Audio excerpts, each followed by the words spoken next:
Hello everyone, कैसे हैं आप सब लोग। आप सभी का स्वागत है आपके अपने यूट्यूब चैनल वंदना एकेडमी में। दोस्तों, आज हम लोग पढ़ेंगे हिंदी साहित्य का इतिहास, जिसमें आदिकाल, पूर्व मध्यकाल, उत्तरकाल और आधुनिक काल। तो सबसे काल विभाजन, रचनाएं, नामकरण, आज हम लोग इतना पूछे, जो कि हमारे पेपर में इससे रिलेटेड क्वेश्चन आंसर भी आते हैं। इसको हम लोग पढ़ेंगे, इसके बाद क्वेश्चन आंसर करेंगे तो हमारे लिए आसान हो जाएगा और हमको समझ में भी आएगा। इसीलिए ये पढ़ना हमारे लिए बहुत ही ज्यादा आवश्यक है, तो आप लोग इसको जरूर पढ़िएगा। ठीक है, देखते हैं हिंदी साहित्य का काल विभाजन। पहला आदिकाल, जिसको वीरगाथा काल कहा जाता है। पूर्व मध्यकाल, जिसको भक्ति काल कहा जाता है। उत्तर मध्यकाल, रीतिकाल, आधुनिक काल, गद्यकाल। हिंदी साहित्य के 4 काल खंडों में विभाजित किया गया है। हिंदी को कितने काल खंडों में विभाजित किया गया है? तो हिंदी को 4 काल खंडों में विभाजित किया गया है। आदिकाल, वीरगाथा काल, जो 1050 से 1375 तक है। पूर्व मध्यकाल, भक्ति काल, जो 1375 से 1700 तक है। उत्तर मध्यकाल, रीतिकाल, जो 1700 से 1900 तक है। आधुनिक काल, गद्यकाल, जो 1900 से अब तक है। ठीक है, पूरा ध्यान से पढ़ना इसको। आदिकाल, वीरगाथा काल, 1050 से 1375 तक। आदिकाल को वीरगाथा काल, सिद्ध सामंत काल और चारण काल, प्रारंभिक काल, बीजावापन काल आदि नामों से जाना जाता है। आचार्य रामचंद्र शुक्ल जी ने वीरगाथा काल की समय सीमा 1000 ईस्वी से 1350 ईस्वी बताई है। आदिकाल की प्रवृत्तियां, आदिकाल की कौन कौन सी प्रवृत्तियां होती हैं? आइए देखते हैं। आश्रयदाताओं की प्रशंसा, युद्ध के सुंदर और सजीव चित्रण, वीर रस के साथ साथ श्रृंगार रस का वर्णन, ऐतिहासिक के संदर्भ में कल्पना की प्रचुरता, अप्रामाणिक रचनाएं, सामूहिक राष्ट्रीय का अभाव, डिंगल पिंगल की भाषा, डिंगल पिंगल की भाषा। और अब हमारा है, अब है आदिकाल। आदिकाल का नामकरण करने वाले लेखक, आचार्य हजारी प्रसाद द्विवेदी ने आदिकाल कहा है। आचार्य रामचंद्र शुक्ल ने वीरगाथा काल कहा है। विश्वनाथ प्रसाद मिश्र ने वीरकाल कहा है। राहुल सांकृत्यायन ने सिद्ध सामंत काल कहा है। गणपति चंद्र शुक्ल ने आरंभिक काल कहा है। मिश्र बंधु ने प्रारंभिक काल कहा है और महावीर प्रसाद द्विवेदी ने बीजावापन काल कहा है। डॉक्टर राम कुमार वर्मा ने, जॉर्ज ए ग्रियर्सन ने चारण काल कहा है। आदिकाल में प्रमुख कवि एवं उनकी रचनाएं।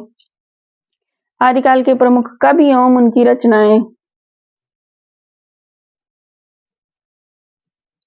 देखिए, दलपति विजय, खुमार रासो, चंद्रबरदाई, पृथ्वीराज रासो, ब्रिज। हिंदी के प्रथम महाकवि यही माने जाते हैं चंद्रबरदाई। पृथ्वीराज रासो ब्रिजभाषा में है इनकी रचनाएं और प्रथम महाकाव्य है। नरपति नाला, बीसलदेव रासो, जगनिक परमाल रासो, नाल्हा सिंह भाट, विजयपाल रासो, विद्यापति कीर्ति, लता कीर्ति पताका, सरहप्पा, पदावली, रत्नावली, स्वयंभू, दोहा, भट्ट केदार, अब्दुल रहमान, अब्दुल रहमान, संदेश रासक, विजय सेनासुरी, रेतगिरी रास, जिन्न धर्मसूरी, स्थूल भद्र रास, अब्दुल रहमान, संदेश वाहक।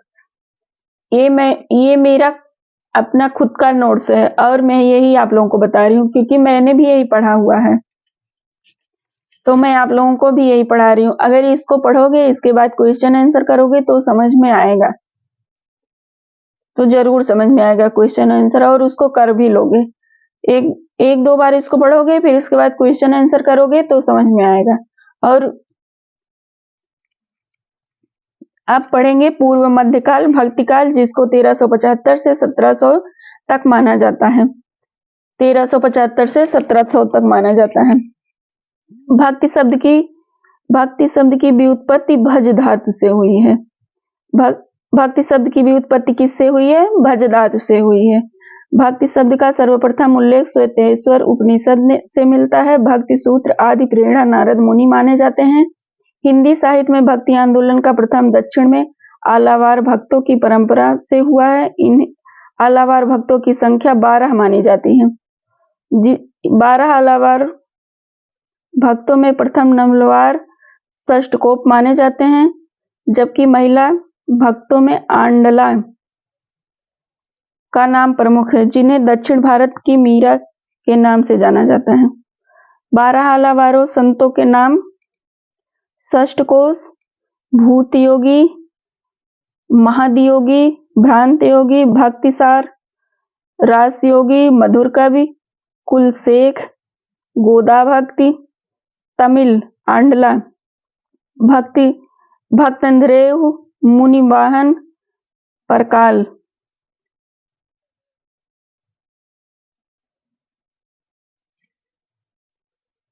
One minute.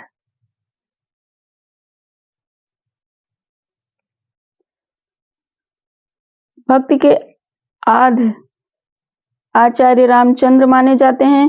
ग्रियर्सन महोदय ने भक्ति को हिंदी साहित्य का स्वर्ण काल कहा है। आचार्य रामचंद्र शुक्ल ने भक्ति को हिंदी स्वर्णकाल कहा है। आचार्य रामचंद्र ने पूर्व मध्यकाल भक्तिकाल कहा है। भक्तिकाल को 2 भागों में बांटा गया है, सगुण काव्यधारा और निर्गुण काव्यधारा। पहला क्या? सगुण काव्यधारा और निर्गुण काव्यधारा। तो देखते हैं सगुण काव्यधारा क्या है, निर्गुण काव्यधारा क्या है। भक्तिकाल 2 भागों में विभाजित किया गया है, निर्गुण काव्यधारा और दूसरा सगुण काव्यधारा। निर्गुण काव्यधारा के अंतर्गत ज्ञानश्रयी शाखा संत काव्य आते हैं और दूसरा प्रेमाश्रयी शाखा के सूफी काव्य आते हैं। सगुण काव्यधारा के रामाश्रयी शाखा और कृष्णाश्रयी शाखा आते हैं। तो इसको जरूर पढ़िएगा, क्योंकि इसको आप लोग पढ़ोगे तब क्वेश्चन आंसर कर पाओगे प्रीवियस ईयर का। और हमारे टीजीटी पीजीटी में यहीं से रिलेटेड क्वेश्चन आते हैं, ठीक है। तो इससे रिलेटेड क्वेश्चन भी लेके आएंगे। और वीडियो कैसी लगी, वीडियो को लाइक कीजिएगा। हम लोग थोड़ा थोड़ा पढ़ेंगे जिससे हमारा अच्छे से हो जाए, इससे हमारा वीडियो भी बड़ा नहीं होगा और पढ़ने में आसानी रहेगी। थोड़ा थोड़ा पढ़ेंगे लेकिन अच्छे से पढ़ेंगे, ठीक है। वीडियो अच्छी लगी होगी तो चैनल को सब्सक्राइब कीजिएगा और लाइक कीजिएगा।